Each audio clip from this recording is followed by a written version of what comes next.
Jadi 3 kitab terakhir ini ya, yang kita baca di dalam kanonisasi kita ini kan semuanya berkaitan dengan post-exilic ya, post-exilic period. Dan ini adalah ya betul-betul yang terakhir. Kita mau konsentrasi ke 5 poin ya hari ini, 5 poin. Yang pertama, ini saya nggak uniquely Maleakhi, itu maksudnya ini ya, theological profile ini. Tetapi juga di-share oleh kitab-kitab yang lain. Sekali lagi peneguhan bahwa temple atau bait suci itu adalah center of the world ya. Itu adalah center of the world. Maksudnya kenapa temple adalah center of the world itu sudah kita sering jelaskan, yaitu karena itu memediasi satu-satunya tempat ya yang koneksi heaven and earth, itu satu-satunya mediating point di dalam dunia, yaitu cuma temple gitu, nggak ada tempat yang lain gitu ya. Kalau nggak ada temple ya berarti nggak ada mediasi, nggak ada titik ketemu nih berarti gitu dalam hal ini ya.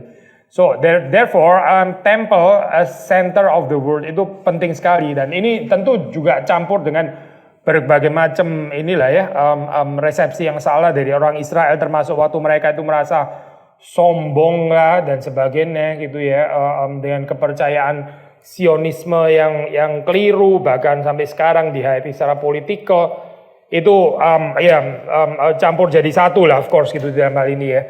Tapi bukan karena penghayatan yang keliru itu ya, bukan karena resepsi yang negatif itu maka terus kemudian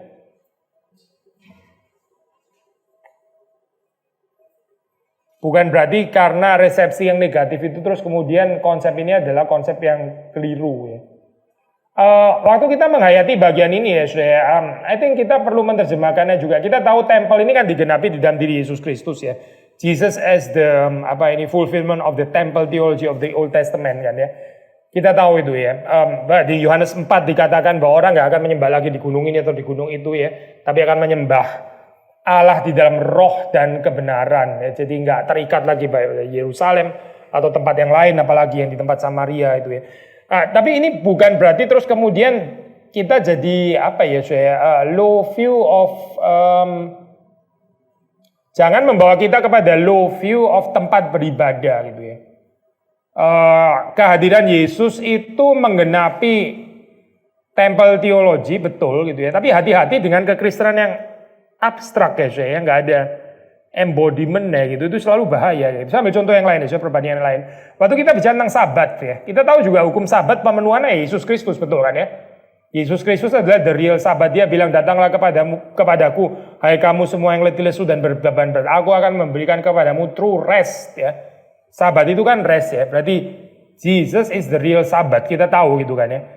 Tapi ini bukan berarti terus kemudian kita di dalam hari Minggu ya, karena Jesus is the fulfillment of the Old Testament Sabat. Jadi terus kemudian di dalam kehidupan sekarang ya, ya kita nggak perlu legalistik gitu ya.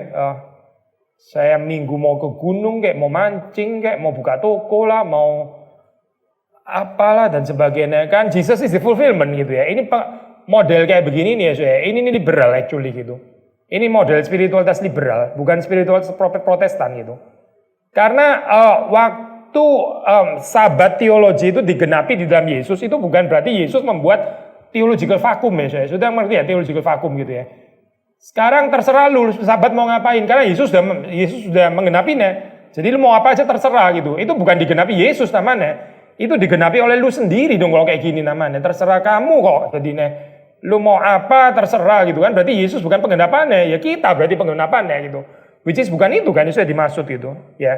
So hati-hati dengan mengatakan law di dalam perjanjian lama itu nggak berlaku lagi, digenapi Yesus Kristus, kemudian ngomongnya sih digenapi Yesus Kristus, tapi yang dirayakan theological vacuum akhirnya gitu. Yang nggak ada Yesus juga sebetulnya di dalamnya gitu. Yang ada adalah self autonomy ya. Ini bukan konsep Alkitab ya saya. For sure ini bukan konsep reform gitu. Ini lebih mirip konsep liberal actually. Dan kita orang Protestan itu prone ya saya ini terhadap konsep theological vacuum kayak gini ya. Dan di dalam banyak hal saya mau di sabat lah, mau di dalam urusan temple, mau di urusan ini ya sanctuary untuk kesekian kalinya ya saya.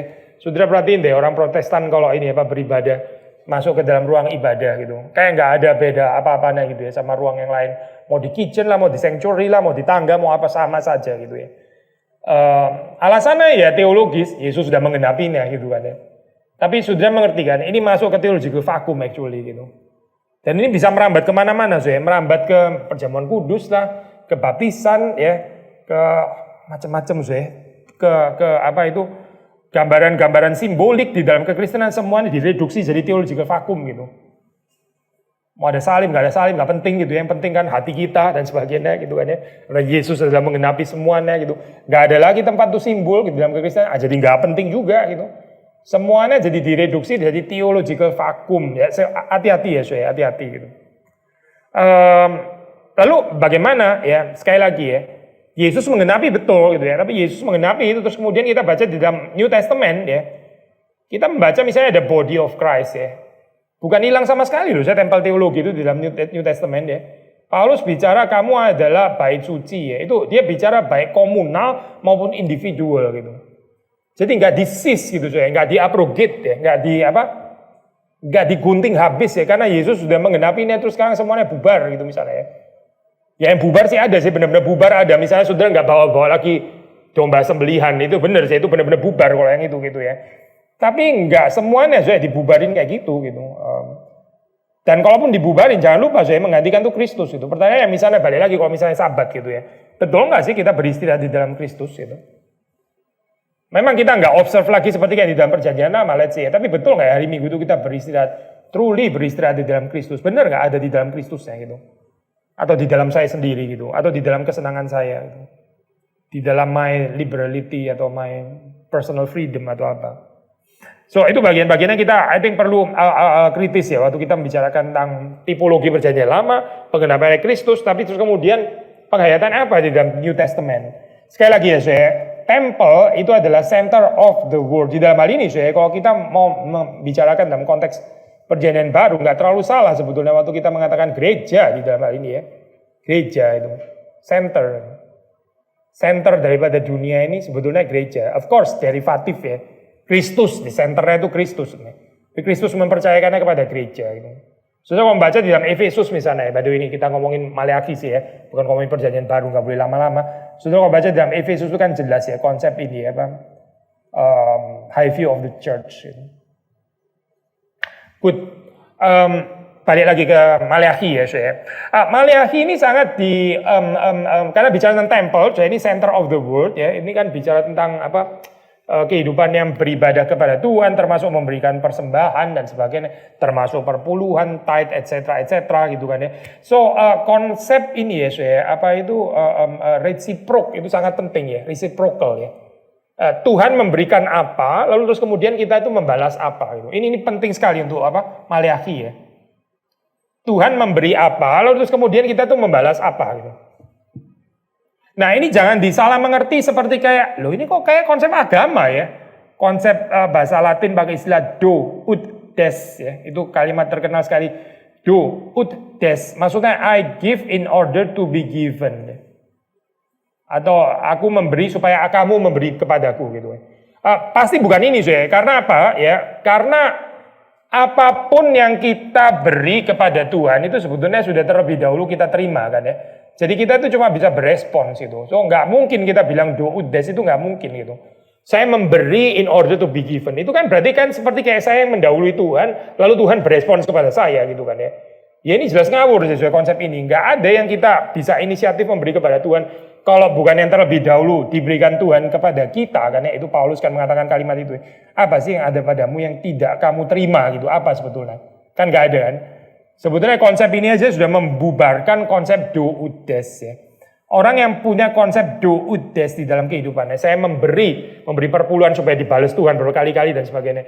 Ini orang error karena dia pikir dia memberi itu dia memberi duluan lalu Tuhan membalas gitu. Padahal yang dia beri itu sudah terlebih dahulu Tuhan memberi. Kita nggak mungkin pernah bisa mendahului Tuhan di dalam pemberian, di dalam mengasihi, di dalam berkorban itu nggak ada ceritanya saya. Kemungkinan itu zero, benar-benar zero gitu. Minus actually kalau mau dibilang gitu ya. Karena kita utangnya banyak kok gitu. Kita nggak mungkin akan pernah apa ya menghutangi Tuhan despite Oke lah, ada ayat yang barang siapa menolong orang-orang miskin seperti menghutangi Tuhan gitu ya. Tapi itu bahasa inilah, bahasa yang hiperbol gitu dalam hal ini ya. Betul di dalam hal ini memang ada reciprocal ini ya Pak, diberi dan memberi ya. Dan ini sangat penting untuk membaca Maleakhi, tapi jangan dibaca sebagai spiritualitas doudes ya, karena itu sangat nggak cocok ini. Nah kita bisa masuk di dalam bagian yang agak detail ya saya. Kenapa itu nggak bisa dibaca seperti itu? Sekali lagi, manusia itu cuma bisa merespons, menjawab apa yang sudah terlebih dahulu dikerjakan Tuhan di dalam dirinya. Jadi nggak ada tempat sama sekali saya untuk apa bermegah, sombong dan sebagainya. Orang yang sombong, bermegah, rasa diri dia memberi dan sebagainya, itu orang yang nggak mengerti anugerah Tuhan itu sebetulnya gitu. Itu orang rada psychologically error sebenarnya gitu. Perlu ditolong orang-orang seperti itu ya. Karena mereka ini nggak sadar bahwa apa yang diberikan itu sebetulnya cuma diberikan kesempatan untuk membalas Tuhan gitu ya. Nah kalau kita bisa menghayati ini dalam kehidupan orang lain juga indah kan ya. Waktu saudara menolong orang lain, saudara juga nggak berpikir memberi inisiatif itu. Saudara bisa saja inisiatif terhadap orang lain. Mungkin orang itu nggak pernah tolong saudara. Saudara mungkin secara horizontal saudara yang inisiatif menolong orang lain, mungkin kan ya. Tapi kita nggak melihat kehidupan ini horizontal ya saya. Kita kan ada dimensi rohani ya gitu, ada dimensi hubungan dengan Tuhan. Nggak ada kemungkinan supaya kita menolong orang lain itu bukan sebagai respons terhadap kebaikan Tuhan, itu nggak ada. Sekali lagi ya saya, saudara bisa berbuat baik kepada sesama bukan sebagai respons kebaikan Tuhan kepada saudara terlebih dahulu. Itu kemungkinan as good as zero gitu. Nggak mungkin kita bisa melakukan kebaikan kepada orang lain tanpa terlebih dahulu didahului oleh Tuhan yang berbuat baik kepada kita. Nggak mungkin itu. Nggak ada kemungkinannya. So, sama ya, itu ya menolong orang lain, berarti dalam hal ini itu ekspresi ucapan syukur kita kepada Tuhan gitu ya. Jadi beres gitu. Kalau kita mengerti seperti ini ya beres gitu. Saudara kan membalas kan ya. Saudara membalas ya, kita suka pakai ilustrasi ya. Kalau apa ya? Misalnya ya, ini contoh sederhana ya. Orang bilang selamat malam gitu ya. Terus saudara jawab selamat malam. Setelah saudara jawab selamat malam, saudara nggak nunggu dia jawab selamat malam lagi kan ya? Kan nggak ya, Setelah saudara bilang selamat malam, sekarang lu bilang apa? Kan aneh ya, Lu dia yang bicara dulu kan selamat malam, kan saudara cuma membalas gitu. Orang yang membalas itu nggak expect apa-apa, itu poin saya maksudnya gitu. Saudara akan terima dari Tuhan terlebih dahulu. Setelah itu kita mengekspresikannya dengan menolong orang lain. Ya sudah dong, berarti jangan expect apa-apa dong. Kalau saudara expect apa-apa, berarti saudara nggak ngerti bahwa saudara sudah di selamat malamin Tuhan itu tadi. Bukan selamat malam sih ya. Tapi saudara sudah menerima terlebih dahulu dari Tuhan. Itu kayaknya nggak ada bagian ini gitu. Sehingga kita akhirnya terus jadi menantikan kebaikannya orang lain ya. Menantikan apa itu pengertiannya orang lain. Itu lucu loh saudara. Saudara kalau utang, terus kemudian misalnya ini ya, hopefully sih enggak ya. Saudara utang, saudara bayar. Saudara enggak expect orang yang setelah kita bayar terus dibilang terima kasih sama saudara kan ya. Kan enggak kan ya. Atau apa ya, atau berharap gitu maksudnya. Terima kasih sudah membayar hutang saya gitu misalnya. Gila ya orang kayak gini ya. Terus kalau dia enggak terima kasih terus saudara jadi tersinggung. Orang ini enggak tahu diri, utangnya dibayar enggak bilang terima kasih. Itu yang enggak tahu diri kayaknya saudara deh, bukan orang itu gitu. Tapi di dalam kehidupan manusia ya, seringkali terjadi seperti ini itu kenapa? Karena manusia nggak sadar bahwa dia itu terlebih dahulu mendapatkan dari Tuhan ya. Dan itu semua respons keluar itu ya. Whether kepada Tuhan kembali atau kepada sesama. Kan sebetulnya itu respons terhadap apa yang terlebih dahulu diterima. So ini ya, kita membaca konsep ini di dalam pengertian temple theology. Bukan di dalam pengertian temple theology yang apa seperti biasa, nah, tapi khususnya di dalam ini loh, relasi kultis ya, relasi cultic relationship itu. Itu yang pertama ya, berkaitan dengan persembahan. Yang kedua adalah yang juga menjadi basic theological profiles ya, plural, itu adalah love of the Lord, ya, the Lord's love, the love of God. Itu sangat penting. Saudara baca di dalam Maleakhi 1 ayat 2 ya. Aku mengasihi kamu firman Tuhan, tetapi kamu berkata, dengan cara bagaimana engkau mengasihi kamu? Gak enak banget ya jawaban kayak gini ya. Saudara mengerti kan tadi ya? Persoalannya di mana ya? Tadi loh saudara, gak berasa dikasihi itu. Kalau orang itu gak berasa menerima dari Tuhan, ya kalau orang gak berasa dikasihi, Itu dia waktu menolong sesama, itu dia akan rasa dia yang inisiatif itu. Waktu melayani dia akan merasa dia yang inisiatif. Karena ya ini persoalan tuh di sini, precisely di sini. Dengan cara bagaimanakah engkau mengasihi kami gitu.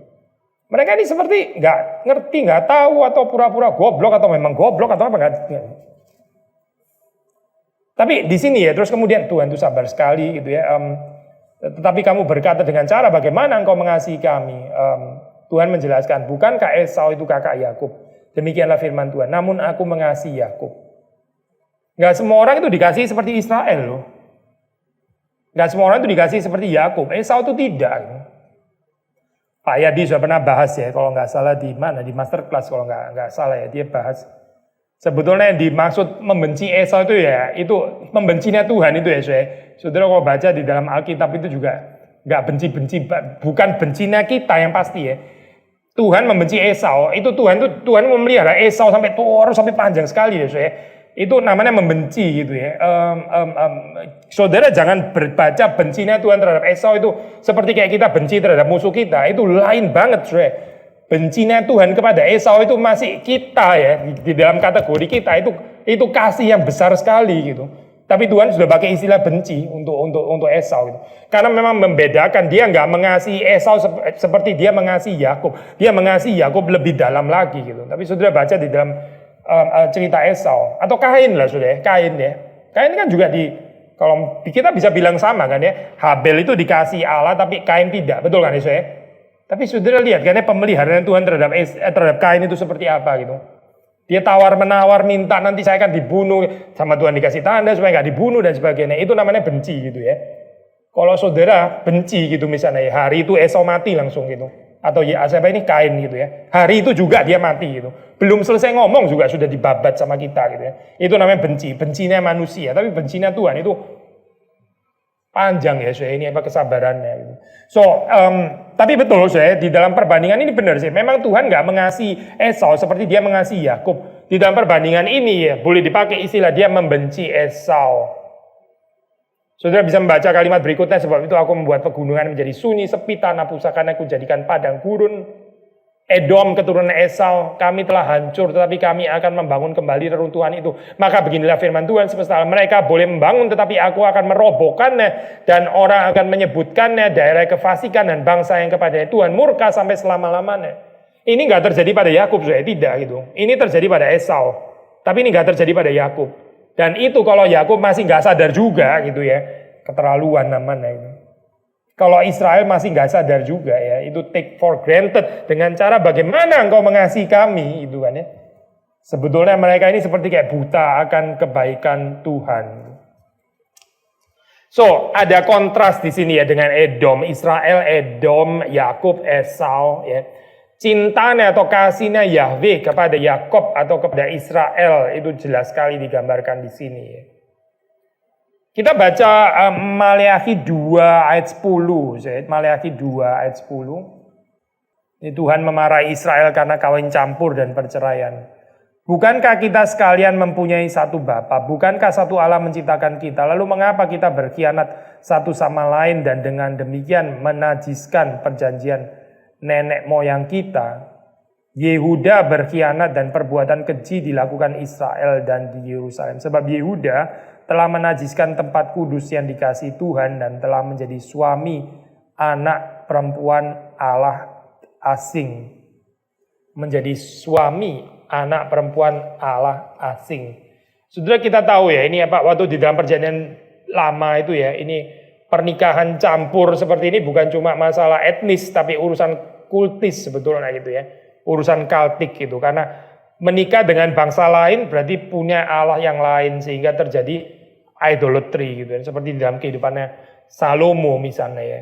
Dan kalau saudara melihat di dalam perjanjian lama itu ada dua aliran teologi ya, yang kita percaya nggak berbenturan sih pasti itu kita nggak call it kontradiksi lah, tapi semacam tension, creative tension gitu ya. Ada aliran teologi yang lebih cenderung menginclude bangsa-bangsa lain, contohnya misalnya Ruth gitu ya.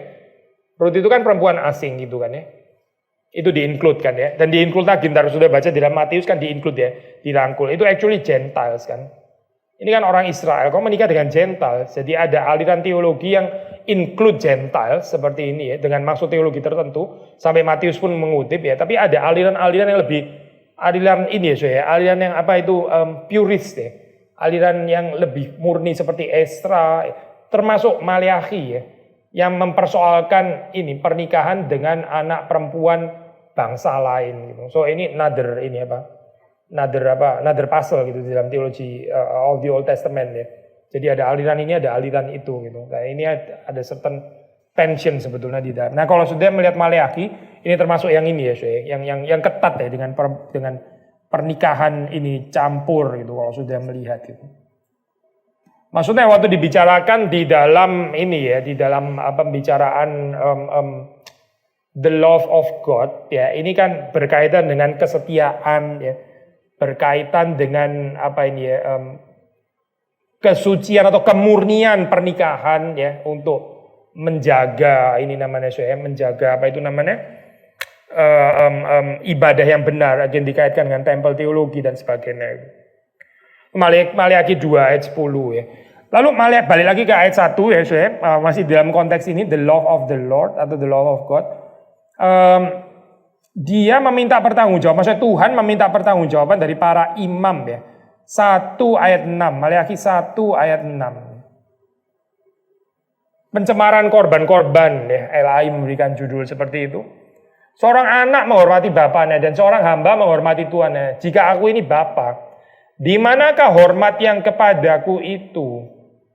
Jika aku ini Tuhan, di manakah takut yang kepadaku itu? Firman Tuhan semesta alam kepada kamu, hai para imam yang menghina namaku. Tetapi kamu berkata, dengan cara bagaimana kami menghina namamu? Sudah perhatikan ya, nggak peka terhadap kebaikan Tuhan gitu ya, nggak peka terhadap cinta Tuhan, nggak peka terhadap kasih Tuhan, dan juga ini paralel dengan nggak peka terhadap dosa pribadi. Selalu satu paket ya, selalu satu paket itu. Nggak peka terhadap kesalahan pribadi, juga nggak peka terhadap kasihnya Tuhan itu. Kalau orang peka terhadap kasihnya Tuhan, dia juga akan peka terhadap kesalahan pribadi. Tapi di sini kan tidak kan ya? Memang ini satu paket kok, always satu paket itu. Di dalam hal apa ya kami ini menghina namamu gitu kan ya? Sudah nggak sadar cinta kasihnya Tuhan, sekarang nggak sadar kelemahan sendiri gitu kan ya? Again, entah nggak sadar atau memang sudah bebal atau apalah. Ya pokoknya ya ginilah jawabannya ya. Dengan cara bagaimana kami menghina namamu. Lalu terus kemudian dijawab, kamu membawa roti cemar ke atas mezbahku, tetapi berkata, dengan cara bagaimanakah kami mencemarkannya?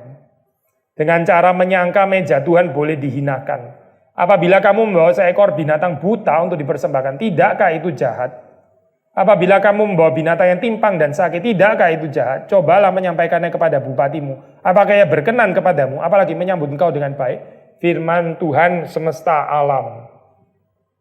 Sekali lagi ya saya, masih di dalam konteks the love of God, ini teguran diberikan kepada para imam ya. Mereka diminta bertanggungjawab. Ya, mereka ini nggak mengenal cinta kasih Tuhan, karena itu juga nggak merespons dengan benar ya. Cultic sacrifice ya, mereka persembahkan itu ya. Ini persembahan kultis. Mereka itu nggak sesuai dengan apa yang diberikan Tuhan kepada mereka ya. Sebetulnya spiritualitas itu sederhana ya saya, kalau kita mengerti dalam hal ini ya. Seberapa dalam kita mengerti kasih Tuhan, seberapa dalam kita mengerti cinta Tuhan ya. Sedemikian dalam itu pengorbanan kita gitu. Sedemikian dalam respons kita kepada Tuhan. Kalau kita responsnya suam-suam kuku, ya itu yang masalah itu adalah pengenalan akan kasih Tuhan sebetulnya itu. Yang bermasalah itu di sana gitu, karena itu always satu paket ya. Dan bersamaan dengan itu kita jadi orang yang self-righteous juga akhirnya. Jadi orang yang selalu justify kita punya kesalahan ya. Yang gak peka terhadap kesalahan gitu, yang Tuhan sudah menegur tapi masih tanya dengan cara bagaimana kami menghina engkau dan seterusnya dan seterusnya. So kasih Tuhan ini ya penting ya saya. Ya, kita di dalam gereja modern kadang-kadang waktu bicara tentang kasih Tuhan, Ada dua macam respons ya tentang pembicaraan isu kasih Tuhan. Satu nggak membicarakan sama sekali karena dianggap sudah terlalu menjengkelkan. Atau ini yang kedua ya actually gitu ya. Sudah muak dengan pembicaraan kasih gitu karena terlalu gampang dipelintir itu. Satu itu model love sentimental ya. Love sentimental gitu ya. Di dalam inilah apa gereja-gereja kontemporer gitu ya. Ngomong tentang kasih, tapi kasihnya kasih yang gak jelas sebetulnya konsepnya itu. Saudara nggak mendengar kaitannya dengan yang tadi kita bahas ya. Dengan kaitannya dengan misalnya ya, kalau di dalam Alkitab, true love itu kan berkaitan dengan pengenalan kesalahan diri. Nah ini nggak ada, ini bagian ini nggak ada. Di dalam sentimental love pasti nggak ada bagian itu, Yang ada adalah konsep yang aneh sekali, tentang kasih Allah gitu. Yang dekat sekali mau dibilang borderline antinomianism sebetulnya gitu. Yang nggak ada bicara tentang hukum Allah dan sebagainya ya, dan nggak ada gitu. Yang sangat dekat dengan pemujaan narsisisme sebenarnya gitu. And they call it namanya love gitu maksudnya, love of God.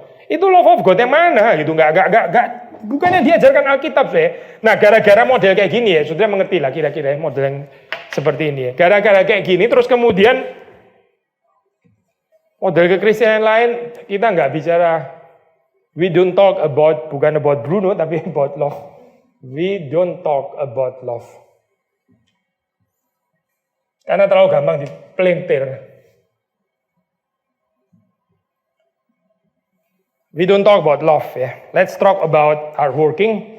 Let's talk about faith. Let's talk about fighting spirit. Let's talk about sacrifice. Let's talk about working for God dan sebagainya. But don't talk about love gitu. Karena apa? Ya karena nggak. Sudah terlalu mengecewakan pembicaraan tentang cinta gitu. Saudara, kalau kita nggak ada tempat bicara cinta lagi ya, itu sangat-sangat rentan terhadap kekristenan legalisme gitu. Yang atas itu rentan banget terhadap antinomianisme, borderline. Yang bawah itu borderline legalisme sebetulnya gitu. Capek sekali kekristenannya gitu. Demand nggak habis-habis ya. Nggak habis-habis kurang terus gitu ya, kurang terus. Ini seperti kayak periode Luther sebelum dia menemukan Injil gitu. Nggak ada compassion, nggak ada mercy, highly judgmental ya. Kenapa Karena we don't talk about love. Karena terlalu kecewa seperti ini. Ini respons pendulum ya. Yang satu bicara love apa ini love model kayak. Setuju mau kita bisa ngomong kalimat itu ya. Love apa bener memang nggak karu-karuan nih konsep sentimental love ini ya. Tapi terus kemudian tanggapannya dengan tidak membicarakan cinta gitu. Ini masalah loh Masalah ya di dalam kekristenan kalau kita nggak bicara the love of God gitu. Dan ini nggak tergantikan dengan virtue yang lain. Benar-benar nggak tergantikan Saudara bisa ganti dengan apapun dengan nggak tergantikan. Paulus di dalam 1 Korintus 13 itu dia mengatakan bahkan itu kan ada 4 macam yang dia bandingkan gitu ya. Kita bisa lihat sedikit again ini kita harus baca ini ya. Tapi sedikit saja ya. Dalam 1 Korintus 13 itu kan if I speak in the tongues of men and angels. Ya, apa sih ini Ya karunia yang paling gimana gitu ya, paling spektakuler atau apa gitu. Dibenturin sama love di sini oleh Paulus itu ya. Yang kedua, I have prophetic powers, understand all mysteries and all knowledge ya. Pengetahuan, rasio ya. Presisi doktrin perhaps dan sebagainya gitu ya. Itu dibenturin dengan love ya. Paulus membenturkannya dengan love. Berarti ini nggak bisa menggantikan Ini knowledge ini nggak bisa menggantikan loh. Nggak bisa menggantikan love. If I have all faith. Faith itu dekat sekali loh dengan love gitu. Itu kan one of the 3 theological virtues ya menurut pasal ini. Faith, hope, and love. Ini dekat sekali dengan love gitu. Tapi ini di sini love dibenturin dengan faith di sini oleh Paulus gitu. If I have all faith, even to remove mountains, ya. Dan perhaps yang paling ini ya, nggak tahu lah, at least menurut saya if I give away all I have ya, diakonia sampai ini ya, radikal diakonia gitu. If I deliver up my body to be burned, ini kan berarti martir kan sudah ya.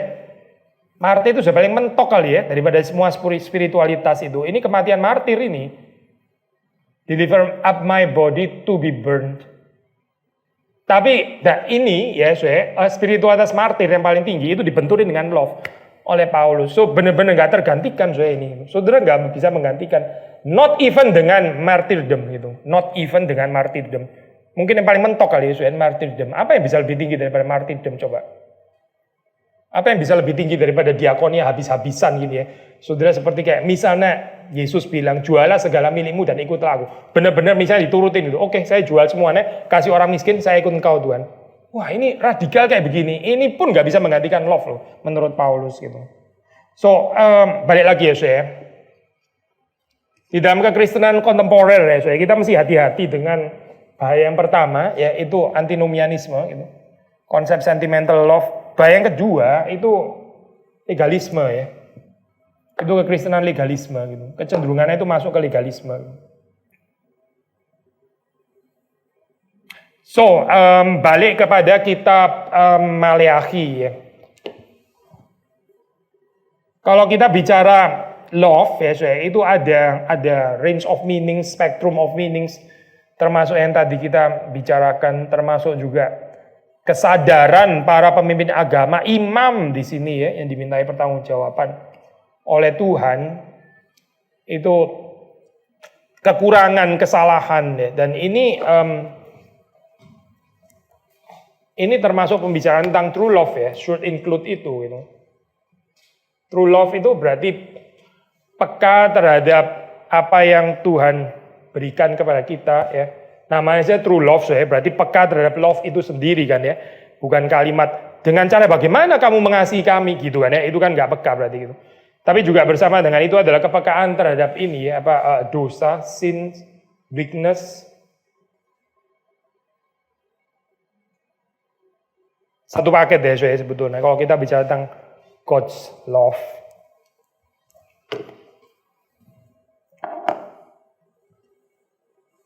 Oke, itu yang kedua ya saya, love of God atau love of the Lord, the love of Yahweh. Yang ketiga saya, seperti tadi ada di dalam ayat yang kita sudah baca, yang sangat juga termasuk sentral itu adalah takut akan Allah ya, takut akan Allah. Di dalam hal ini dekat sekali Maleakhi dengan teologi kitab-kitab bijaksana ya. Kitab-kitab bijaksana itu sangat menekankan takut akan Allah. Ya, saudara di sini melihat antara pemahaman akan kasih Allah dan takut akan Allah itu again satu paket gitu. Kekristenan yang sejati itu love of God ya, fear of God itu dua-duanya itu ya ada gitu. Bukan fear of God without love, bukan love without fear ya. Karena itu bukan Alkitab saya, bukan ini, bukan teologi Kristen sebetulnya itu. Nah, sudah bisa baca misalnya di dalam Maleakhi 1 ayat 6 ya, Maleakhi 1 ayat 6 yang tadi kita barusan baca ya. Seorang anak menghormati bapaknya, seorang hamba menghormati tuannya. Jika aku ini bapa, di manakah hormat yang kepadaku? Jika aku ini Tuhan, di manakah takut yang kepadaku itu? Fear of the Lord, fear of God. Lawan katanya adalah menghina nama Tuhan. Lalu kemudian Maleakhi 2 ayat 5 ya.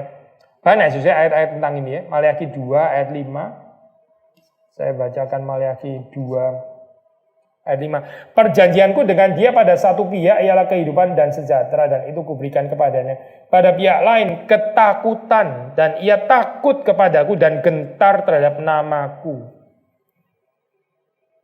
Takut dan gentar terhadap namaku ya. Lalu terus kemudian Maleakhi 3 ayat 5. 3 ayat 5 saya baca ya. 3 ayat 5. Aku akan mendekati kamu untuk menghakimi dan akan segera menjadi saksi terhadap tukang-tukang sihir, orang berzina dan orang-orang yang bersumpah dusta, dan terhadap orang-orang yang menindas orang upahan janda dan anak piatu, dan yang mendesak ke samping orang asing dengan tidak takut kepadaku. Sudah perhatikan di sini ya, nggak takut kepada Tuhan itu berdampak di dalam dimensi sosial gitu. Persoalan dimensi sosial itu akarnya ya menurut Maleakhi adalah tidak takut akan Tuhan. Sederhana lah, ini kita juga harusnya tahu gitu kan ya. Ini kan semua yang dibicarakan di sini kan kritik sosial. Di sini bukan cuma kritik ibadah ya, tapi kritik sosial juga. Misalnya ini ya, itu orang-orang yang menindas orang upahan, janda, anak yatim piatu, mendesak ke samping orang asing. Ya, kenapa? Karena tidak ada takut kepada Tuhan. So again, takut akan Tuhan.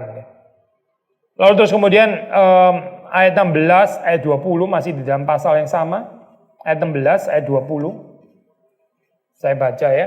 Beginilah berbicara satu sama lain orang-orang yang takut akan Tuhan. Tuhan memperhatikan dan mendengar. Sebuah kitab peringatan ditulis di hadapannya. Bagi orang-orang yang takut akan Tuhan dan bagi orang-orang yang menghormati namanya. Lalu terus kemudian satu ayat lagi yaitu 4 ayat 2. Saya baca 4 ayat 2 ya. Tetapi kamu yang takut akan namaku, bagimu akan terbit surya kebenaran dengan kesembuhan pada sayapnya. Kamu akan keluar dan berjingkrak-jingkrak seperti anak lembu lepas kandang. 4 ayat 2 ya saya. Kamu yang takut akan namaku. So again, takut akan Tuhan ya. Dan bagi Maleakhi di sini ya, ini penekanan ini itu dibuktikan, disaksikan, dinyatakan ya melalui norma-norma kultis dan norma-norma etis ya. Baik secara kultis itu maksudnya ini ya, di dalam hubungan dengan ibadah gitu ya, ada hubungan dengan ibadah. Misalnya tadi ya, mempersembahkan persembahan yang sembarangan itu kan nggak takut akan Tuhan dan berakibat pada ibadah gitu kan ya. Ibadahnya sembarangan. Tapi juga ada dimensi etis, dimensi sosial. Tadi misalnya menekan apa itu orang-orang upahan, janda, miskin dan seterusnya itu. Nah itu bicara tentang aspek etis ya. Jadi dua-duanya saya kultik ya, kultis dan juga etis dua-duanya ya. Kadang-kadang di dalam kekristenan saya bisa bikin dikotomi yang nggak ada perlunya gitu dan nggak sesuai dengan Alkitab gitu. Seperti kayak orang-orang yang menekankan etis dianggap aliran teologi liberal lah, theology of liberation lah atau apa gitu ya. Terus kemudian kalau kita orang-orang Injili kita menekankan Kaltik gitu misalnya ya. Itu konsep kayak gini ya, dikotomi kayak gini ini asing loh saya di dalam Alkitab gitu. Saya bukan mengatakan yang benar itu kekristenan liberal dan Injili, bukan itu ya. Bukan itu poinnya. Tapi kalau sudah baca di dalam Alkitab ya saya, itu Kaltik and etik itu jadi satu saya. Kita nggak bisa cuma menekankan Kaltik terus kemudian etik itu kita nggak ada kepekaan gitu. Coba lihat saja di dalam perumpamaan Tuhan Yesus ya. Itu orang baru dari Yerusalem loh. Yang 2 orang itu kan ya, meaning ini Kaltiknya somehow beres kan harusnya. Beribadah dari Yerusalem gitu, tapi apa yang terjadi? Total failure waktu menghadapi etik orang yang sedang dirampok itu gitu. Kan konyol ini gitu. Ini orang Samaria yang somehow kayaknya nggak ada Kaltik gitu ya. Menurut orang Yerusalem at least, menurut orang Yahudi gitu ya. Kayaknya mereka nggak ada Kaltik yang beres ya, tapi ternyata mereka punya etik ya. Tentu yang dimaksud Yesus di situ artinya bukan adalah etik lebih penting daripada Kaltik, bukan gitu. Bukan itu poinnya saya. Kan di-assume ya, orang yang mempunyai kepekaan etik itu berarti Kaltiknya beres gitu. Lu cuma ngomong Kaltik terus tapi etis lu gagal. Your Kaltik itu sebetulnya amburadul, tahu nggak sih? Itu nggak ada takut akan Tuhan, nggak ada Kaltik sebetulnya gitu. Karena ini satu paket sebetulnya itu. Kaltik ya, hidup beribadah kepada Tuhan ya. Dan etik, norma-norma etik ya, seperti kita baca tadi. Kaitannya dengan ini dengan apa itu? Dengan Torah ya, dengan Taurat. Memang ini di satu sisi istilah Taurat ini nggak terlalu ada ya di sini, ada sih, bukan nggak ada sama sekali, tapi bukan sesuatu yang mendominasi lah konsep ini ya. Tetapi waktu kita bicara tentang pelanggaran sosial, etik dan pelanggaran kultis itu sebetulnya kan ini ya presuppose itu assume adanya Taurat yang mengatur gitu. Otherwise dia luput dari apa dong berarti gitu. Berarti meskipun teologi Taurat katakanlah di sini ya, Torah teologi itu bukan sangat mendominasi, memang nggak mendominasi di dalam bagian ini ya. Tetapi dengan adanya kritik sosial dan kritik kultis ya, kritik terhadap kehidupan beragama, kritik di dalam kehidupan beribadah dan juga kritik sosial, kritik etis ya, itu berarti mengasumsikan adanya ini ya Taurat sebelumnya gitu. Karena otherwise kan orang nggak ada ya dari mana tahu melanggar dan sebagainya gitu. Ada Taurat gitu di baliknya ya, mengatur itu sehingga orang itu harusnya tahu. Oke, itu poin yang ketiga ya. Poin yang ketiga tadi tentang ini ya, takut akan Tuhan gitu. Jadi takut akan Tuhan juga mesti Di dalam kaitan dengan pengertian atau pengenalan akan Taurat, otherwise kan takut akan Tuhannya bisa sangat subjektif itu. Keempat, masih di dalam kaitan dengan takut akan Tuhan. Takut akan Tuhan ini memiliki arti kosmik dan universal ya. Kalau tadi kan penekanannya di 3 itu ya takut akan Tuhan, ada dimensi kultik, ada dimensi ethical atau sosial gitu ya. Kalau keempat ini takut akan Tuhan ini mempunyai arti kosmik dan universal. Kosmik universal. Artinya apa saya? Coba kita baca aja ayat yang terkenal itu ya. Ini makanya saya pentingnya mengerti basic theological profile itu saya, karena kalau sudah nggak ngerti basic theological profile ya tiba-tiba masuk ke dalam satu ayat terus kemudian kita berdebat tentang satu bagian yang sebetulnya kita nggak dapat konteksnya di dalam Maleakhi ini apa sih sebetulnya lagi ngomongin apa gitu. Perpuluhan misalnya ya. Itu kan terkenal sekali kan dari Maleakhi. Terus orang mulai debat tentang teologi perpuluhan menurut Maleakhi. Sebetulnya pembicaraan perpuluhan itu di mana sih tempatnya di dalam Maleakhi, itu konteks besarnya apa gitu. Nah, konteks besarnya itu di sini salah satunya. Coba kita baca Maleakhi 3 ayat 10 ya.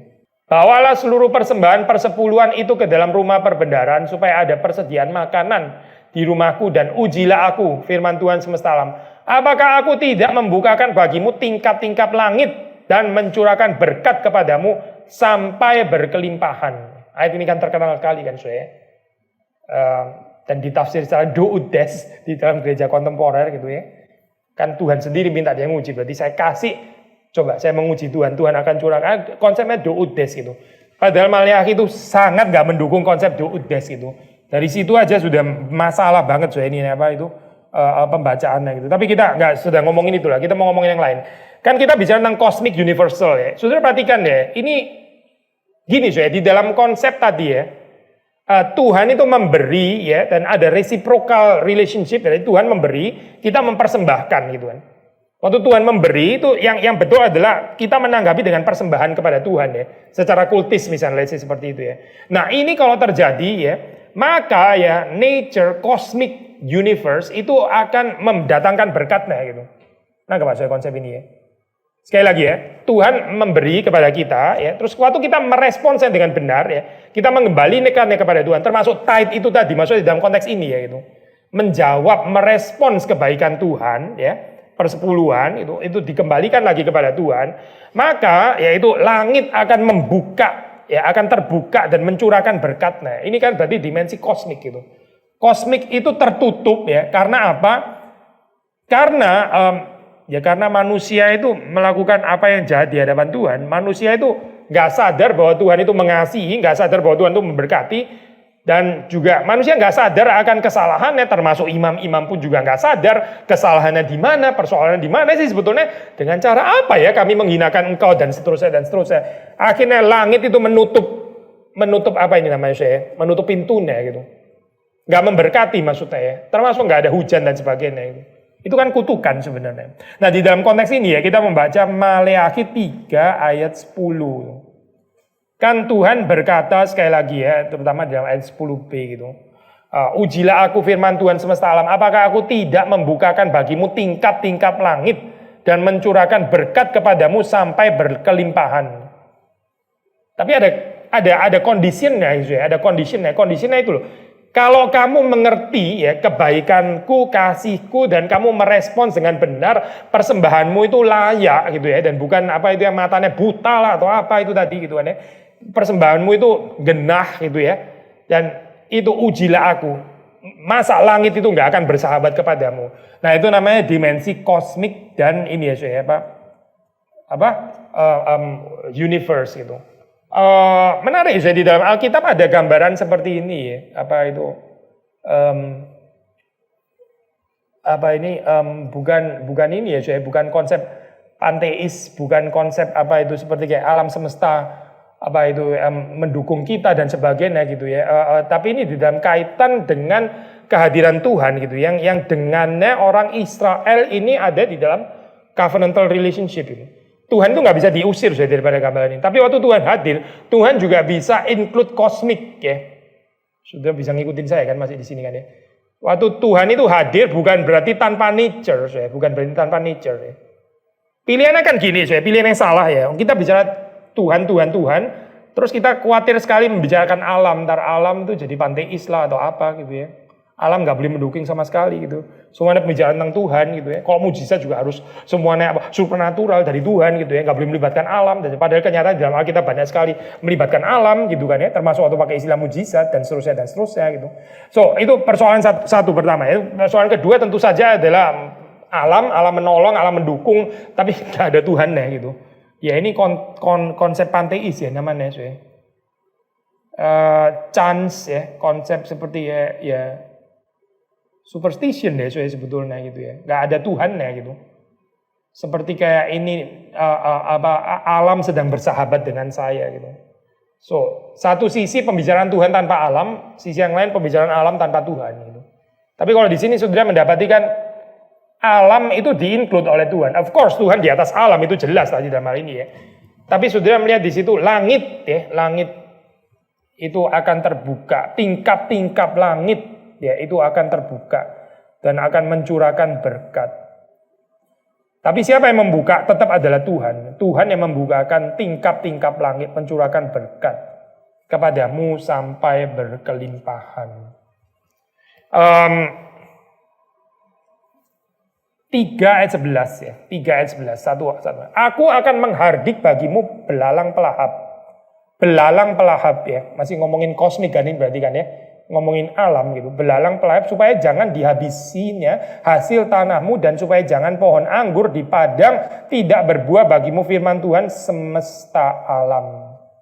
Jadi saudara melihat di sini rajutannya ya. Again, intinya itu sederhana saya di dalam Maleakhi itu. Tuhan itu mencintai ya, Tuhan itu mencintai ya. Lalu terus kemudian manusia itu mesti peka terhadap cinta kasih Tuhan yang dikasih dan jangan bertanya dengan cara apa engkau mengasihi aku gitu. Ini gila orang kayak gini. Nggak sadar akan kasih Tuhan. Tapi kalau dia sadar akan kasih Tuhan, dia akan mempersembahkan kembali kepada Tuhan. Ini namanya reciprocal relationship ya namanya ya. Ini tidak lain tidak bukan adalah covenant sebetulnya kan ya. Covenant kan gini kan, bukan satu arah kan ya.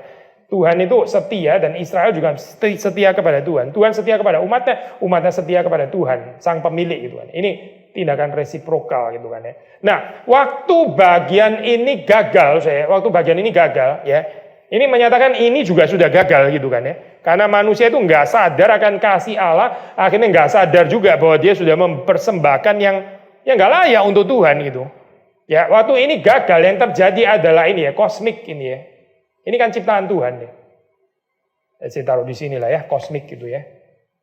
Kosmik ini yang ciptaan Tuhan. Kosmik ini juga terganggu gitu. Kosmik gak memberikan berkatnya kepada manusia. Gitu. Nah, kebiasaan konsep seperti ini ya. Tapi waktu manusia menyadari ya pemberian Tuhan dan memberikan termasuk perpuluhan, salah satu contohnya, memberikan perpuluhan, kosmik itu akan memberkati manusia. Yang memberkati sebetulnya Tuhan, tapi Tuhan memberkati melalui kosmik gitu, memberkati melalui alam ya. Tingkap-tingkap langit itu akan mencurahkan berkat kepadamu ya. Dan juga di sini bukan cuma itu, ya, yang negatif pun ya, ini gambaran belalang pelahap ini ya. Ini sebetulnya belalang pelahap ini apa sih gambarannya? Ini adalah gambaran anti-order sebetulnya itu. Di dalam bahasa theology of creation itu kan from chaos to order gitu kan ya. Order. Nah, belalang pelahap ini adalah chaos sebetulnya gitu kan ya. Ini the power of chaos, mirip seperti kayak air, mirip seperti kayak laut. Tapi di sini belalang pelahap gitu ya. Dan ini adalah gambaran representasi dari anti-order sebetulnya.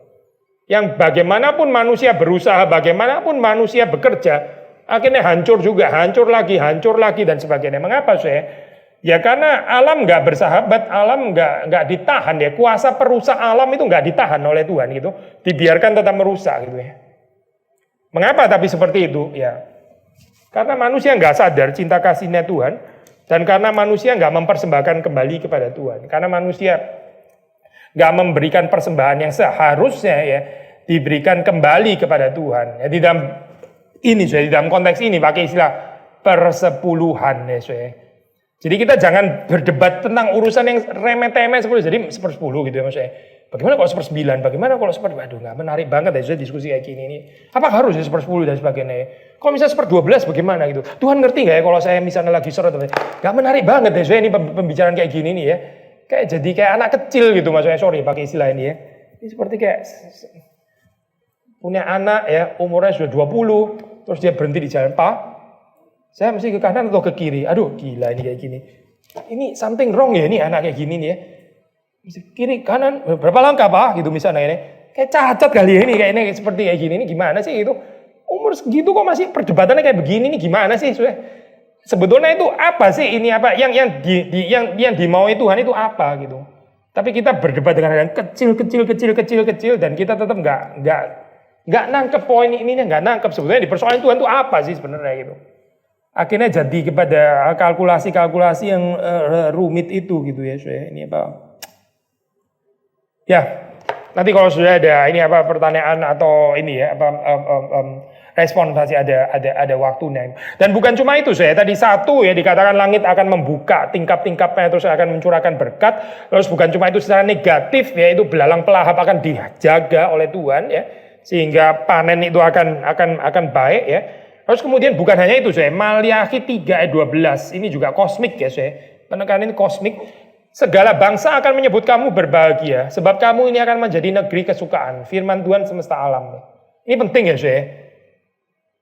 Maksudnya Tuhan memberkati itu bukan tanpa bangsa lain memberkati. Kadang-kadang sih sering kali ya sudah dengar sering lah ini spiritualitas seperti ini. Yang penting kan perkataan Tuhan terhadap kita. Ngapain pusing dengan perkataan orang lain? Ada benernya sih kita tahu gitu kan ya, bener kan ya? Orang lain mau seluruh dunia mengutuki saya, tapi kalau Tuhan memberkati saya, itu cukup gitu kan ya. Orang evangelical gitu loh, sudah kita kan akrab dengan kalimat seperti ini. Yang penting Tuhan berkenan kepadaku. Seluruh dunia benci padaku. Gak ambil pusing gitu ya. Pokoknya Tuhan berkenan. Oke, ada tempatnya saya. Tapi saudara perhatikan ya, ada tempatnya juga ya. Tuhan menyebut kita berbahagia dan Tuhan juga mengundang kosmos ya untuk menyebut kita berbahagia juga gitu. Jadi bukan saingan di sini ya antara Tuhan dan alam semesta, tapi alam semesta juga menyebut kita berbahagia. Segala bangsa akan menyebut kamu berbahagia. Ini konfirmasi bahwa Tuhan menyebut orang Israel berbahagia, bangsa-bangsa lain juga menyebut Israel berbahagia juga. Menyebut berbahagia itu sudah tahu kan artinya apa ya gitu. Lawan katanya apa coba? Disebut berbahagia itu oposisinya apa sih? Jangan bilang disebut nggak berbahagia ya, itu semua orang tahu kan. Apa sih? Oposisinya itu apa gitu? Apa? Bukan lamentasi sih.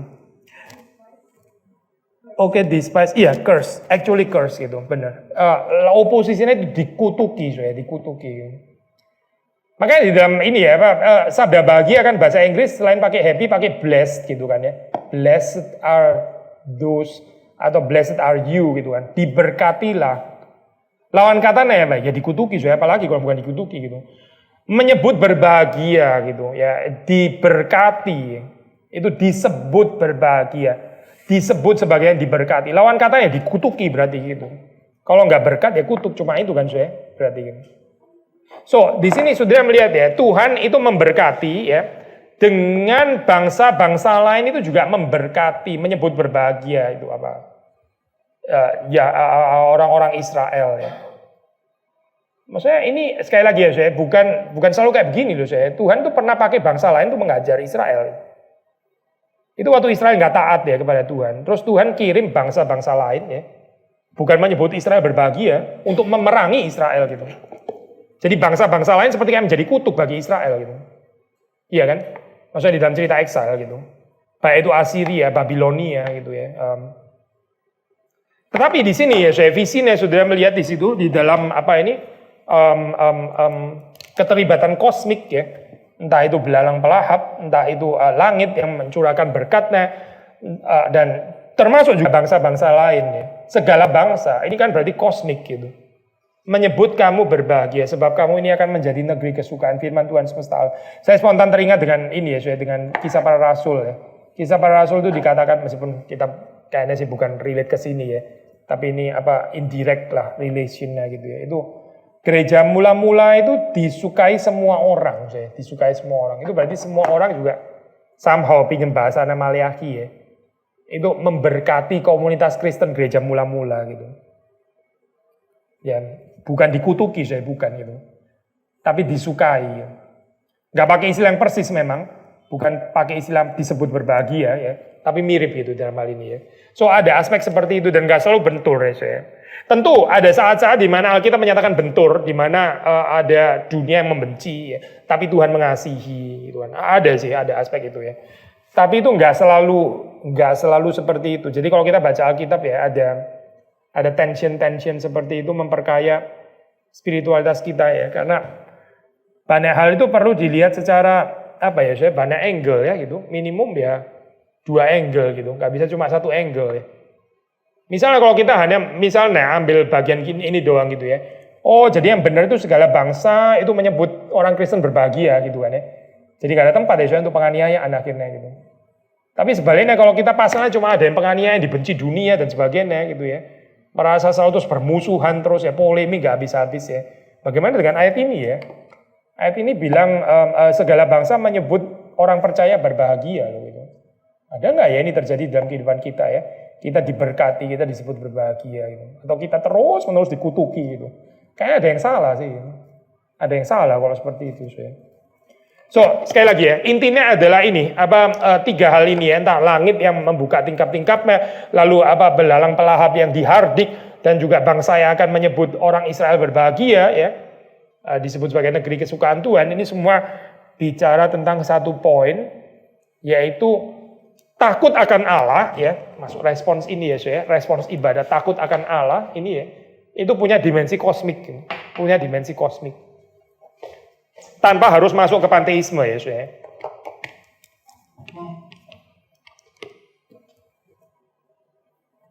Dimensi kosmik kalau sudah baca di dalam New Testament kan jelas di dalam tulisan Paulus yang di ini ya, Roma itu kan, itu penebusannya kan juga penebusan kosmik gitu. Tapi ini istilah ini konsep kosmik itu bukan cuma ada di dalam New Testament, di dalam Perjanjian Lama sebetulnya sudah ada konsep kosmik gitu ya. Jadi ya kingdom of God ya, memang kingdom of God harus kosmik. Kalau enggak kan kingdom of God-nya teritorial banget dong sudah. Kalau enggak mencakup urusan belalang ya, itu kurang luas ya somehow gitu. Terakhir ya, poin terakhir adalah poin eskatologi, eskatologi. Nah, saudara kalau melihat di dalam bagian ini ya, ada 2 gitu, another attention. Satu sisi ada eskatologi dekat ya, sisi yang lain eskatologi jauh ya.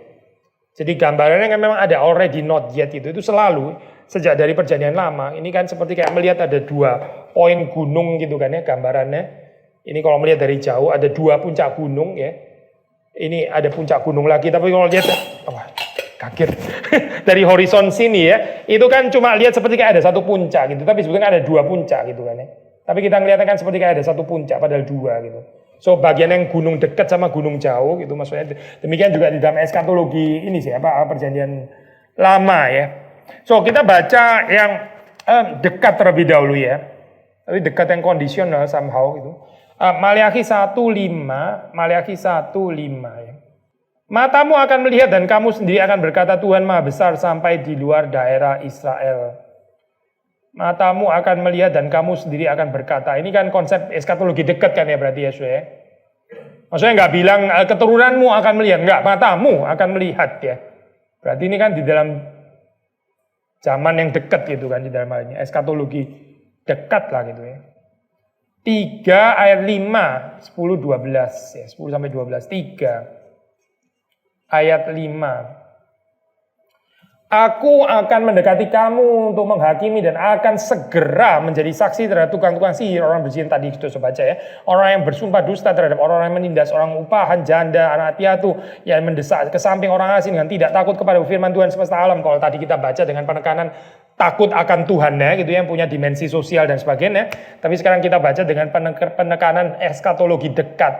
Aku akan mendekati kamu untuk menghakimi dan akan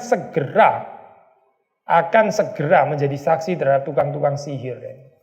Lalu terus kemudian 10-12 di dalam pasal yang sama, 10 ya, bawalah seluruh persembahan perpuluhan itu ke dalam rumah perbendaharaan supaya ada persediaan makanan di rumahku dan ujilah aku firman Tuhan semesta alam apakah aku tidak membukakan bagimu tingkap-tingkap langit dan mencurahkan berkat kepadamu sampai berkelimpahan. Aku akan menghadik bagimu belalang pelahap supaya jangan dihabisinya hasil tanahmu dan supaya jangan pohon anggur di padang tidak berbuah bagimu. Firman Tuhan semesta alam. Maka segala bangsa akan menyebut kamu berbahagia sebab kamu ini akan menjadi negeri kesukaan firman Tuhan semesta alam. Kita sudah baca sih ayat ini ya. Tapi sekarang kita baca lagi dengan perspektif eskatologi dekat ya. Ini kan bicara tentang pohon anggurmu ya. Belalang pelahap supaya tidak dihabisi hasil tanahmu gitu kan ya. Segala bangsa akan menyebut kamu berbahagia. Kamu ini akan menjadi negeri kesukaan ya. Kan bicara kamu saya semuanya. Orang pada saat itu kan yang sedang diadres gitu. So ini eskatologi dekat ya. Tapi juga somehow ya di sisi yang lain itu sudah membaca misalnya 3 ayat 1 ya. Lihat aku menyuruh utusanku supaya ia mempersiapkan jalan di hadapanku ya. Eskatologi jauh ya. Kita tahu ini Yohanes Pembaptis kan sebetulnya ini. Dengan mendadak Tuhan yang kamu cari itu akan masuk ke baitnya.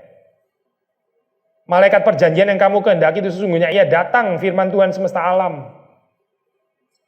Ya, nubuatan yang sangat terkenal tentang Yohanes Pembaptis. 5. Termasuk ya, waktu ini ya, kita baca di dalam ayat yang ke 1, ayat yang ke-5 ya. Matamu akan melihat dan kamu sendiri akan berkata Tuhan Maha Besar sampai di luar daerah Israel ya. Di satu sisi bisa dibaca dekat, di sisi yang lain juga bisa dibaca jauh gitu. Karena sampai di luar daerah Israel ya itu ya kita tahu pengendapannya baru di Pentakosta kan gitu. Maksudnya ini ya dengan terserahnya kekristenan sampai ke seluruh dunia gitu. Sampai zaman kita sekarang. So itu eskatologi jauh gitu. Tapi ada nggak konteks eskatologi dekat? Ya ada konteks eskatologi dekat. Bangsa-bangsa asing pada saat itu yang juga sudah mengakui ya apa itu Yahweh gitu. So ada konteks dekat, ada konteks jauh ya. Satu lagi yang 3 ayat 5 ya. 3 ayat 5 itu sebetulnya juga bisa dibaca secara jauh ya maksudnya 3 ayat 5.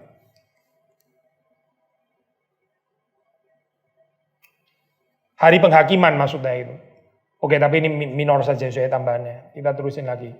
Lalu ada juga ini ya konsep orang benar, orang fasik ya. Kita baca 3 ayat 13 21 yang pada akhirnya itu akan terjadi pemisahan. 3 ayat 13 21. Tentang orang-orang benar yang akan menjadi milik Tuhan itu sudah baca di ayat 17, 20, 21. Lalu terus kemudian tentang ya nasib daripada orang-orang fasik itu sudah bisa membaca di 3 ayat 19 dan 21. Tapi kita baca 13 sampai 21 saja ya, agak panjang. Pasal 3 ayat 13 sampai 21. Bicaramu kurang ajar tentang aku firman Tuhan, tetapi kamu berkata, apakah kami bicarakan di antara kami tentang engkau? Ya ini nantang-nantang terus gini ya, saya pertanyaannya. Kamu berkata, adalah sia-sia beribadah kepada Allah. Apa untungnya kita memelihara apa yang harus dilakukan terhadapnya? Dan berjalan dengan pakaian berkabung di hadapan Tuhan semesta alam. Oleh sebab itu, kita ini menyebut berbahagia orang-orang yang gegabah. Bukan saja mujur orang-orang yang berbuat fasik itu, tetapi dengan mencobai Allah pun, mereka luput juga. Beginilah berbicara satu sama lain orang-orang yang takut akan Tuhan. Tuhan memperhatikan dan mendengarnya. Sebuah kitab peringatan ditulis di hadapannya bagi orang yang takut akan Tuhan dan bagi orang-orang yang menghormati namanya. Mereka akan menjadi milik kesayanganku sendiri. Firman Tuhan semesta alam pada hari yang kusiapkan. Aku akan mengasihani mereka sama seperti seorang menyayangi anaknya yang melayani dia. Maka kamu akan melihat kembali perbedaan antara orang benar dan orang fasik. Antara orang beribadah kepada Allah dan orang yang tidak beribadah kepadanya. Lalu kemudian 4 ayat 1, bahwa sesungguhnya hari itu datang menyala seperti perapian, maka semua orang gegabah dan setiap orang yang berbuat fasik menjadi seperti jerami dan akan terbakar oleh hari yang datang itu. Firman Tuhan semesta alam, sampai tidak ditinggalkannya akar dan cabang mereka. Jadi intinya gini saya, kalau sudah baca mulai dari ayat pertama, itu kan ini ya Pak, masih blur kan perbedaannya gitu ya. Ini sebetulnya ditegur siapa sih? Sebetulnya yang bersalah itu siapa? Apa benar ya semuanya bersalah? Apa nggak ada satupun orang benar dan sebagainya dan seterusnya? Itu kan menimbulkan banyak pertanyaan gitu kan ya. Karena addressnya itu universal di dalam bagian pertama itu kan ya. Nah ternyata makin sudah membaca sampai kepada pasal-pasal yang makin terakhir, Itu terus kemudian dibedakan kok akhirnya. Tuhan bukan nggak membedakan ya. Jadi ada pembedaan yang jelas di sini ya. Ini orang benar, orang fasik. Dan pada akhirnya bahwa itu akan dipisahkan. Ini tidak lain tidak bukan berarti bicara tentang apa sih? Ini bicara tentang penyaringan sih sebenarnya di sini. Penyaringan orang benar dan orang fasik kalau pinjam bahasa Tuhan Yesus di dalam perumpamaan ya. Pemisahan lalang dan gandum gitu. Pemisahan antara gandum dan lalang gitu. Ya pada akhirnya ya. Maleakhi 3 itu apa ini ayat 3 dan seterusnya itu bicara bahwa Tuhan akan memurnikan ya, mentahirkan perak, mentahirkan orang Lewi ya. Tadi kan bicara tentang teguran terhadap imam-imam ya. Kemudian di sini dikatakan akan terjadi pemurnian, akan terjadi penyucian ya. Mereka seperti emas dan seperti perak. Tuhan memurnikan ini ya Pak itu apa kaum Lewi ya, keimaman atau imamat ya. Apa sih intinya waktu ini ya, waktu apa imam-imam itu dimurnikan itu poinnya apa gitu? Poinnya adalah supaya bisa terjadi komunikasi dengan Tuhan yang tidak terganggu. Jadi persoalan di dalam pemimpin-pemimpin agama itu apa sih Soe? Kalau nggak dimurnikan ya, itu menghalang-halangi komunikasi umat ya dengan Tuhan itu rusak gitu. Saudara lihat saja lah di dalam ini ya, di dalam apa zamannya Yesus ya, gitu. Orang-orang Farisi, ahli-ahli Taurat dan sebagainya gitu. Ya ini orang-orang yang perlu dibersihkan ya. Karena kalau mereka nggak dibersihkan ya, yang terjadi itu adalah apa saya? Yang terjadi adalah ini merusak jemaat ya, umat itu nggak bisa berkomunikasi beres dengan Tuhan gitu. Karena mereka menghalang-halangi sebetulnya gitu. Karena mereka menggambarkan sesuatu yang lain. Akhirnya mereka dibawa kepada kepada Tuhan yang lain. Ya Tuhan Yesus mengatakan beberapa kalimat ya seperti ini apa? Kamu menghalang-halangi orang itu menutup jalan orang masuk ke kerajaan Allah. Kamu tutup gitu. Ya ini kan celaka sekali ya kalau terjadi seperti itu. Gitu. Maleakhi 1 ayat 11 coba kita baca ya. Sebab dari terbitnya sampai kepada terbenamnya matahari namaku besar di antara bangsa-bangsa dan di setiap tempat dibakar dan dipersembahkan korban bagi namaku dan juga korban sajian yang tahir. Sebab namaku besar di antara bangsa-bangsa. Firman Tuhan semesta alam. Again, kalau kita melihat di dalam bagian ini ya, itu kan bagian ini bisa ditafsir ini ya, Pak itu secara manifold gitu ya. Ini apa tafsirannya kemana gitu?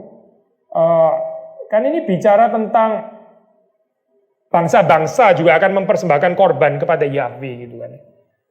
Tapi juga ada penekanan bahwa itu tidak akan terjadi sebelum mereka mengakui ya kerajaan Yahweh.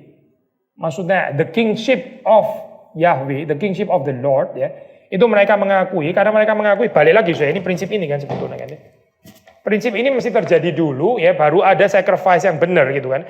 Kalau ini enggak dia ini sendiri termasuk juga kerajaan Yahweh, kerajaan Tuhan ya. Itu diakui oleh bangsa-bangsa baru mereka terus kemudian bisa mempersembahkan persembahan yang benar kepada Yahweh. Dan itu ya seperti ini ya, kalau kita baca di dalam konteksnya ini eskatologi jauh gitu. Itu akan terjadi pada hari-hari terakhir.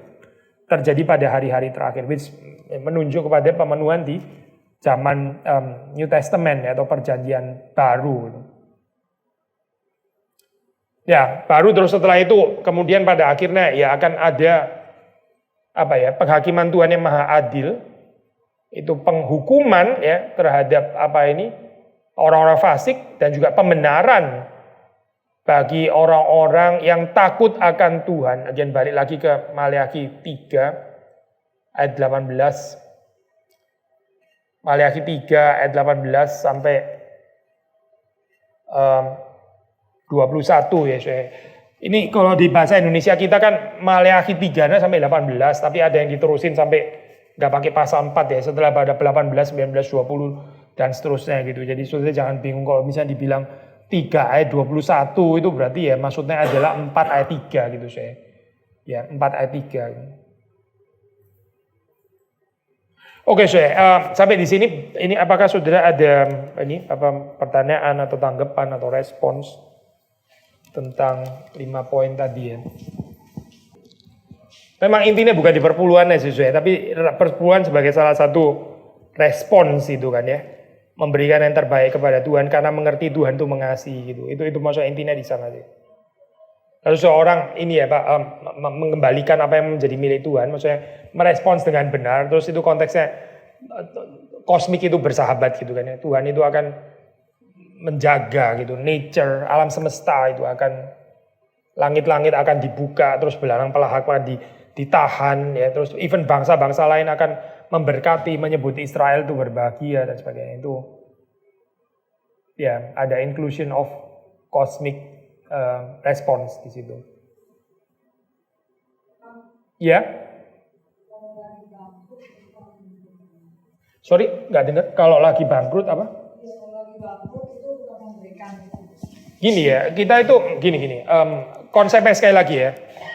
Tuhan itu memberi, Tuhan itu mengasihi, dan kita mengembalikan apa yang kita terima dari Tuhan gitu. Mungkin nggak Tuhan itu bangkrut sampai kita nggak?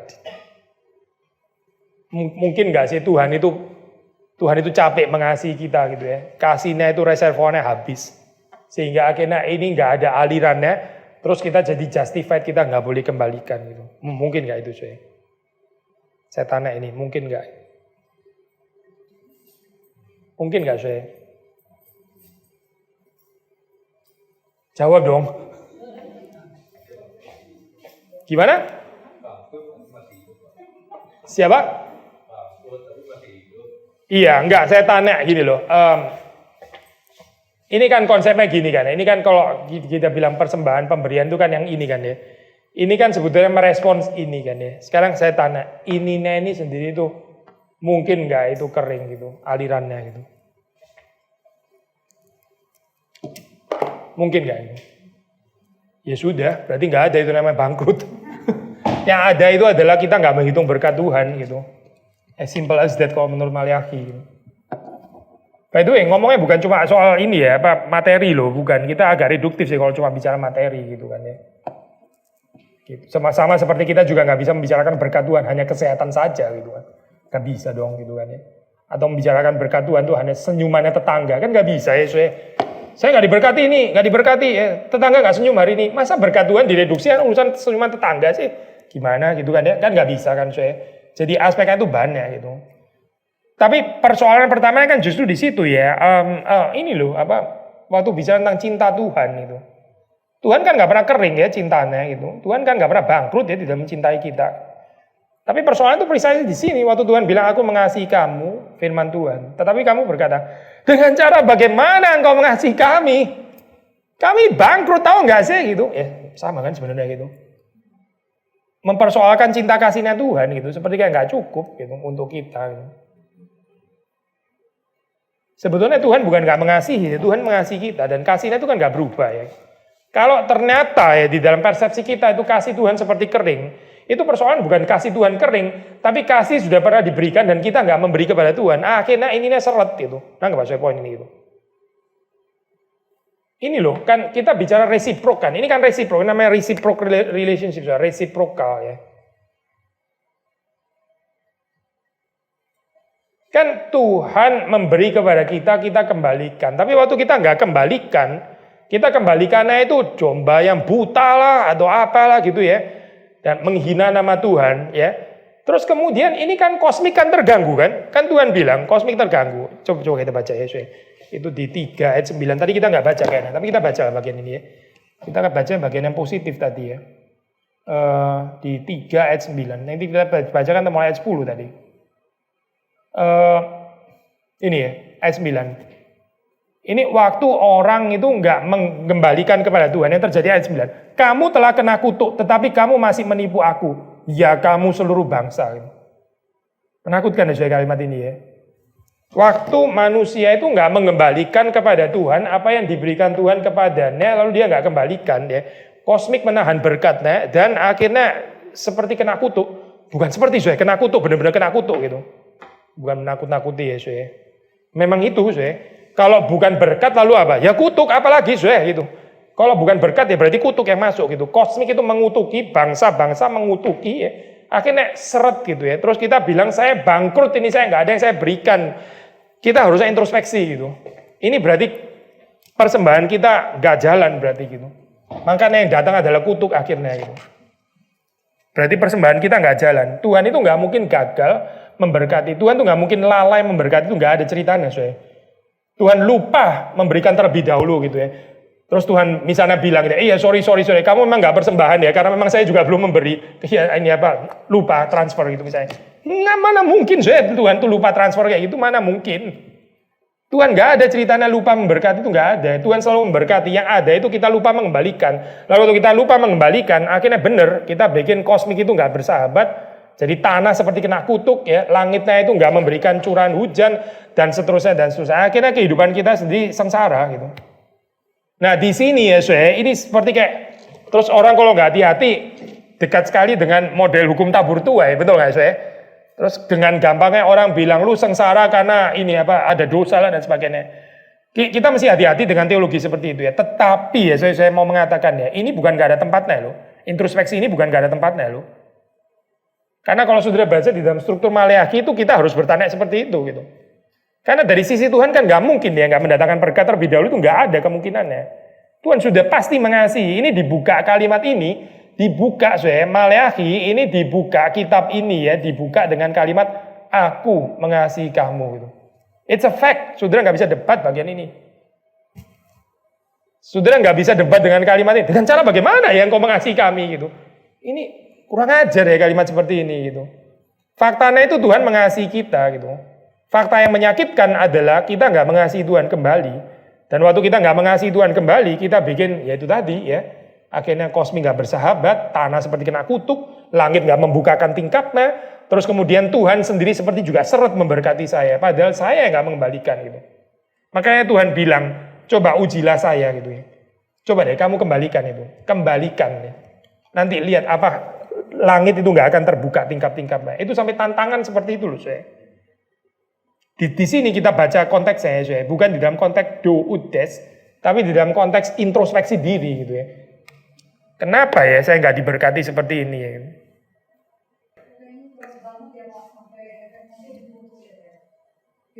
Iya, di dalam Alkitab sih bahasannya cuma dua ya. Kalau kita bicara secara radikal gitu maksudnya, penarian dua kutub ya, kalau nggak berkat ya kutuk gitu. Nggak ada yang gray area ya gitu. Untuk kita juga sama. Kita kan pernah bicara tentang Abraham. Bahasannya juga keras sih benar gitu. Ini apa?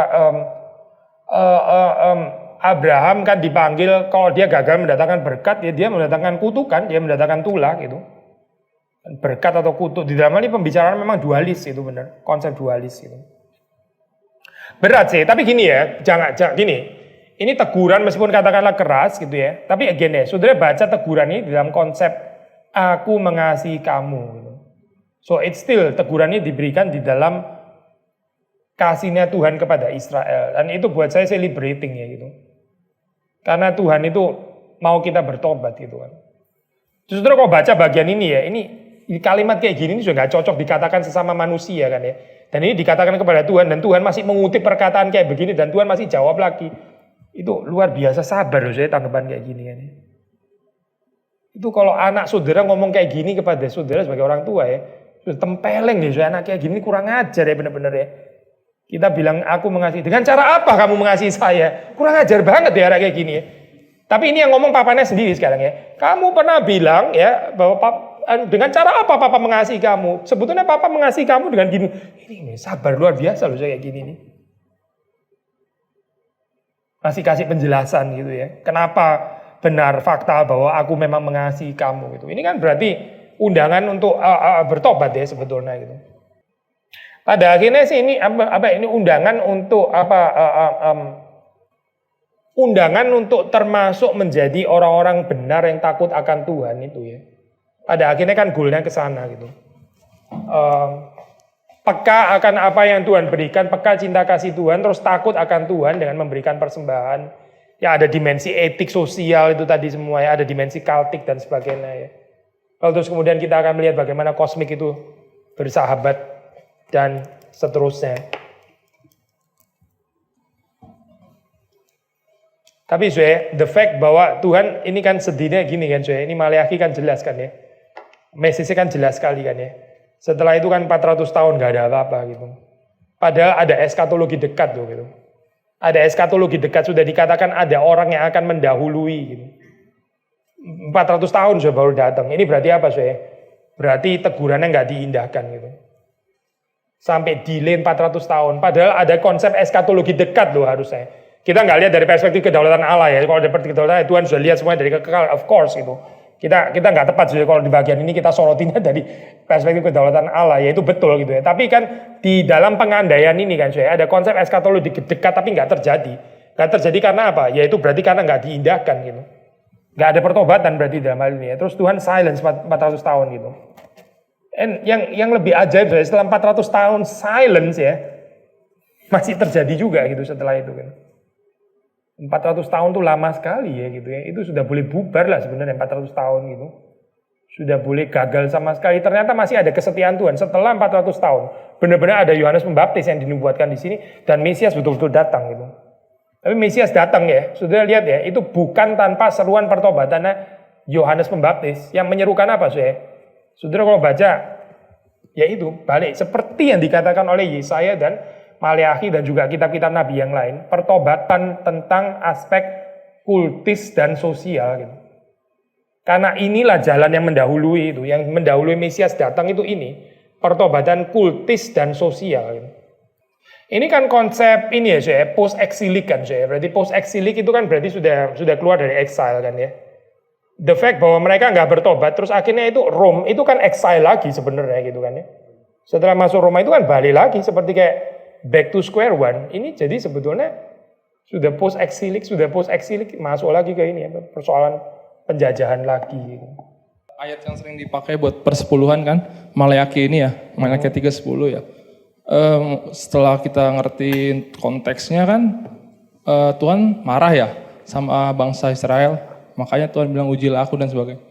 Tapi kenapa ayat ini yang sering dipakai untuk tempat-tempat persepuluhan di gereja-gereja? Kebanyakan ya yang saya lihat juga. Nah dengan asumsi kan kita harusnya pengurus dan lain-lain kan mengerti nih ayat konteksnya bahwa Tuhan lagi marah kepada bangsa Israel. Dan ayat ini juga nih pakai bawalah persembahan persepuluhan ke rumah Tuhan dan lain sebagainya. Ujilah aku dan saya lihat sebagai awam ya bahwa ayat ini ya pasti sangat mudah untuk disalah mengerti, apalagi kalau nggak ngerti konteksnya yang tadi Bapak udah jelaskan. Nah jadi itulah mungkin jadi muncul kesalahpahaman bahwa yang tadi Bapak bilang istilah kita memberi Tuhan baru merespon kita yang kebalik ya.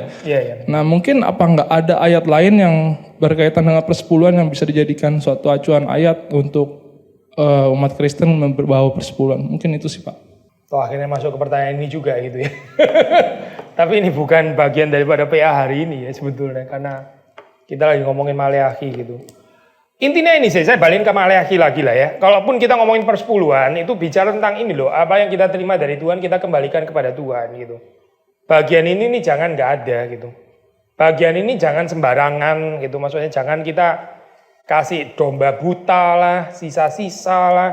Sebenarnya bukan cuma masalah uang atau persepuluhan, tapi tenaga kita, perasaan, umur, talenta dan semuanya gitu. Itu kan included ya semuanya gitu ya. Kalau responsnya kita sisa-sisa kayak gitu ya, kita itu namanya menghina nama Tuhan gitu kan. Pokoknya di situ aja sih gitu.